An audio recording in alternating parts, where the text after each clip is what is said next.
America's #1 adventurer, K7, former United States secret agent who operated in 22 countries, on land, on sea, and in the air, brings you another story of today. Here is K7. Ladies and gentlemen, undoubtedly you have read much about fortified borders during the past year. Pictures of these modern spite fences between nations have appeared in publications. Not only one, but many nations now possess them, or they are building them. Are they new? Many seem to believe they are. Yet, they are as old as the Great Wall of China. John Holbrook will introduce the story of a modern plot involving the mining of such a barrier. Thank you, K7. Fortified borders have always had one great weakness. They can be mined and blown up. K7 and his friend Agent Z were in active service when Camel Hill was blown up during the World War. That experience led Agent Z to work swiftly when the case, now to be dramatized, came to his attention. Our story opens as two men study a map. Here's the map of the border. The red line shows where the fortifications will be put in. You are sure this map is accurate? It is an exact copy of the approved plans. The plans were photographed for us in the Department of Military Information. This plan was drawn from the photographs. Yeah, but what is your plan? It is simple, my friend. Work on the border has already been started to the north. Now, look at this spot. Yes? It has been surveyed by military engineers, but work will not begin for at least 3 months. Do you see this hill? Yes, of course. It is a vital point. The fortifications are to be heaviest here. The entire hill is to be hollowed out. When the work is completed, that hill will contain the air conditioning equipment, ammunition cellars, officers' quarters, and telephone headquarters. It will be the nerve center. That is very interesting. We are going to mine that hill before actual construction on the border starts. Then we will sell our work. Think what it will mean. When we are finished, a button can be pushed in the city hundreds of miles away, and the nerve center of the border will be blown to bits. Yes.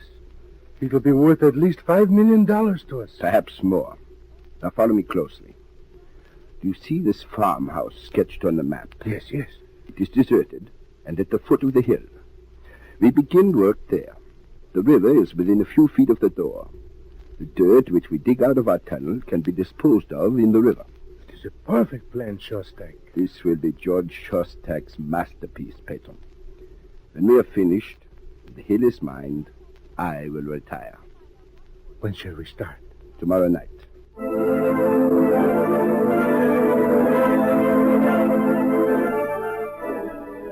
The plan was perfect. The border was to be mined before the fortifications were built. However, there was a slip. The traitor in the Office of Military Information, who had made the photographs of the plans, was found using his camera again. He was secretly seized and questioned.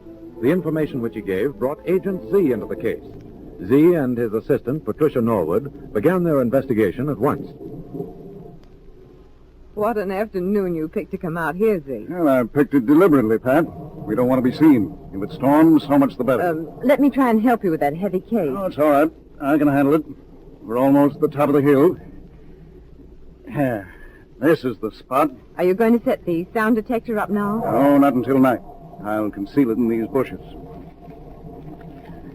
There, that hides it. Now we'll have a look around. It's peaceful enough, Z.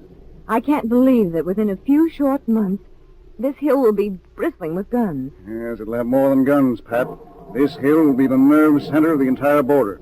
Across that river below us lies another country. There'll be fortifications there, too. It's horrible to think of. Yes, and even worse to think that tonight there may be men burrowing beneath where we're standing. Burrowing to plant mines that'll explode and kill other men whom they've never even seen. Now, come on, Pat. We've got work to do. You're sure this is the place? There's no doubt about that. The trader who sold the plans to George Shostak broke down completely. He told everything he knew. Our job is to find out first if Shostak has started work. Then we've got to capture him and take the copy of the plans from him. Z, Yes? look at the river. It's muddy from the rain this morning. But it's yellow mud, and the soil along the banks is black. Oh, what's that? Pat, you're right. I didn't notice. Black soil, and yet the water's yellow. And it doesn't extend above this point. Look up the river. What does it mean? It may mean that you've discovered something, Pat. We've got 3 hours before night. First, I'm going to have a look around. Then we're going to take samples of that river water and analyze it.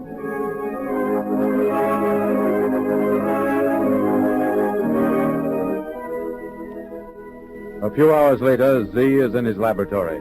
He looks up from a powerful microscope he's using. Pat, you made a vital discovery when you noticed the yellow color of the river. That yellow color was caused by dirt dug from far underground. You're sure? I'm positive. It's a yellow clay. One of the peasants told me they always struck yellow clay when they dug a deep well. Then it means that someone is digging. Unless I'm mistaken, it means that George Shostak is at work.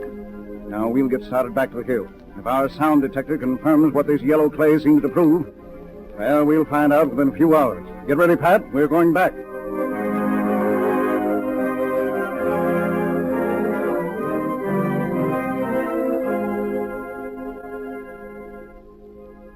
Under cover of darkness, Pat and Z again made their way to the top of the hill. There, Z set up his sound detector, a delicate instrument that picks up sound that cannot be heard by human ears. Can you see what you're doing, Z? It's so black tonight. It's a perfect night for us, Pat. We can't afford to use a flashlight. It might be seen. I'll have this working in a minute. Will we be able to hear them at work under us? We will if they're down there. This machine is like a delicate pair of ears, Pat. It'll pick up the slightest sound. Oh, something like those machines with huge horns they use in anti-aircraft work?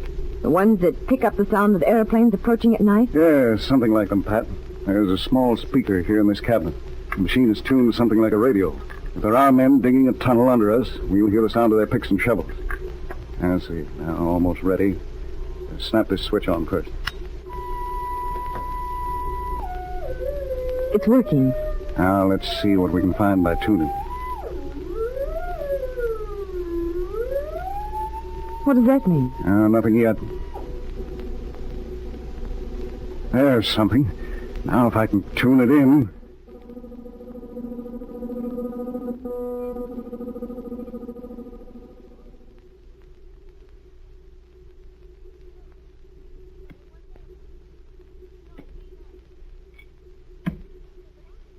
Z. Yeah. Z, they're down there. There's no doubt about it, Pat. George Shostak has started his tunnel. Have you a pistol with you? Yes. Good. Now, I want you to stay here. I'm going down by the riverbank and travel along it until I find where that clay that colors the water is being carried out. But Z, Yes? it's so black tonight. If anything should happen to you, I wouldn't know where to find you. No, nothing will happen. I want you to stay right here by the sound detector, and if I need you, I'll fire 2 shots. If you hear shots, come at once. I will. Be careful. Don't you worry about me, Pat. Just stay there unless you hear 2 shots.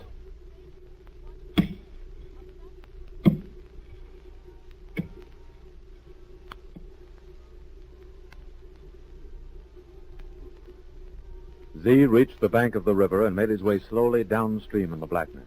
His eyes grew used to the night, and to his left he saw the outlines of the deserted farmhouse. Farmhouse. No lights. Deserted. Just the kind of a place Shostak would pick. Doesn't seem to be anybody around. I think I'll have a look inside. Here's the porch.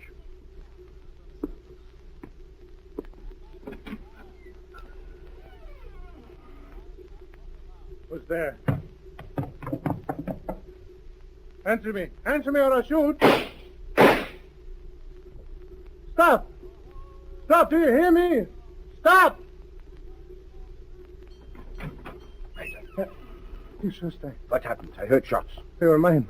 I heard something. It was on the porch. I shot twice. Was it a man? I don't know. I called. No one answered. Then I shot.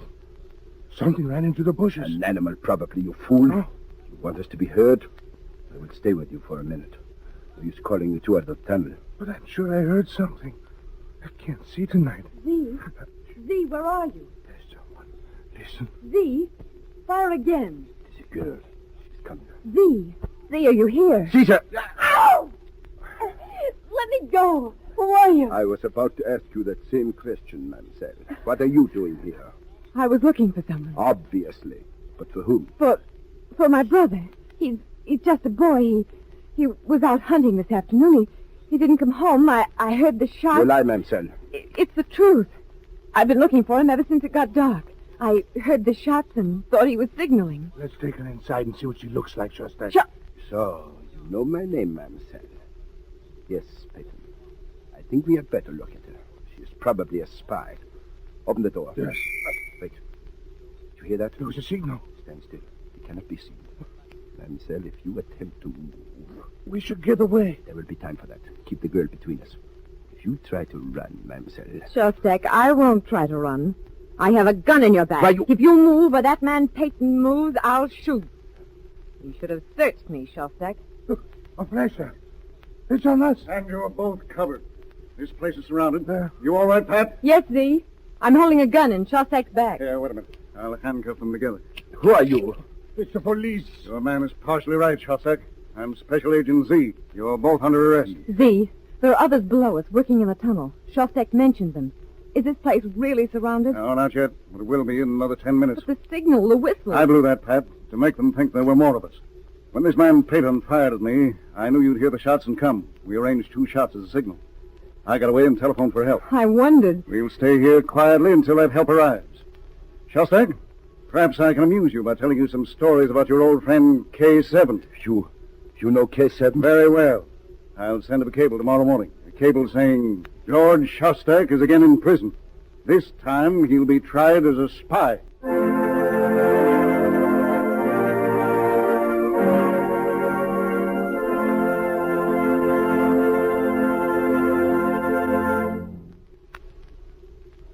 George Shostak has been a spy and international crook since the days before the World War. And now I leave you with this thought. Contrast our position in North America with that of the other nations. They erect fortified borders between themselves and their neighbors. Canada and the United States have a border thousands of miles long, and there is no fort or fortification. Our countries are friendly neighbors who live in peace with each other, as all nations could if they so willed. Listen for my next story. This is K7 speaking.